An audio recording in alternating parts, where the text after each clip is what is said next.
Assalamualaikum warahmatullahi wabarakatuh. Perkenalkan, nama saya Nur Ajija Ritonga, jurusan Pendidikan Bahasa Arab, kelas PBAA, Fakultas Tarbiyah dan Keguruan, Universitas Islam Negeri Imam Bonjol Padang. Baiklah, di sini saya akan menyampaikan materi saya untuk memenuhi ujian akhir semester yang berjudul Peletakan Dasar-Dasar Pertumbuhan Peradaban Islam Masa Nabi Muhammad SAW pada masa Prode Mekah dan pada masa Prode Madinah. Baiklah, di sini saya akan membahas yaitu peradaban Islam di masa Nabi Muhammad SAW dan strategi dakwah Rasulullah pada masa Prode Mekah. Kondisi bangsa Arab sebelum kedatangan Islam. Masyarakat Mekah dikenal dengan masyarakat jahiliyah, bodoh, bukan bodoh dalam ilmu pengetahuan tetapi bentuk ketuhanan. Masyarakat Mekah memiliki tradisi-tradisi yang tidak baik, yang penuh dengan kesesatan dan penuh dengan kekufuran dan penyimpangan dari syariat Islam. Inilah yang disebut masa jahiliyah atau zaman kebodohan. Masyarakat Mekah mulai menyembah berhala sejak sepeninggalannya Nabi Ismail alaihissalam. Terutama di sekitar Mekah masih diwarnai dengan penyembahan berhala dianggap sebagai Tuhan atau dikenal dengan paganisme. Mereka melakukan kebiasaan-kebiasaan buruk seperti minum khamar sampai mabuk, berzina, berjudi, merampok, dan merendahkan perempuan dengan sangat rendah.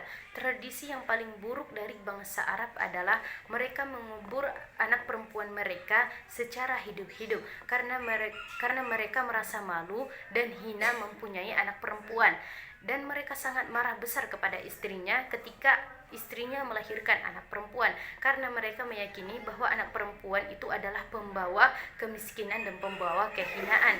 Inilah keadaan bangsa Arab sebelum kedatangannya Islam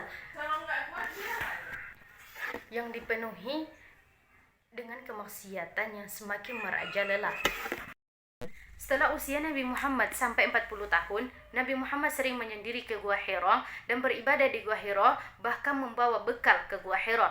Karena melihat keadaan bangsa Arab yang semakin merajalela kemaksiatannya, menyembah berhala, berjudi, berzina, mabuk-mabukan, bahkan minuman khamar mereka buat adalah minuman sehari-hari. Dan disinilah Nabi Muhammad menerima wahyu yang pertama kali dari Allah Subhanahu Wa Taala melalui malaikat Jibril, yaitu surah Al-Alaq ayat 1 sampai 5. Maka dengan turunnya ayat wahyu yang pertama ini, maka Nabi Muhammad diangkat menjadi nabi dan utusan Allah Subhanahu wa taala. Tetapi Rasulullah Shallallahu alaihi wasallam belum diperintahkan untuk berdakwah atau menyampaikan ajaran Islam.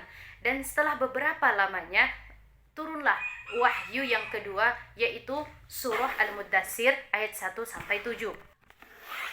Maka setelah turun wahyu yang kedua, surah Al-Muddatsir ayat 1 sampai 7, maka Rasulullah sallallahu alaihi wasallam, Allah memerintahkan Rasulullah untuk menyampaikan dakwah, diperintahkan untuk berdakwah atau menyampaikan agama Islam, menyebarkan agama Islam di kota Mekah dan lain-lain sebagainya. 3 tahun pertama Rasulullah sallallahu alaihi wasallam melakukan dakwah Islam secara sembunyi-sembunyi.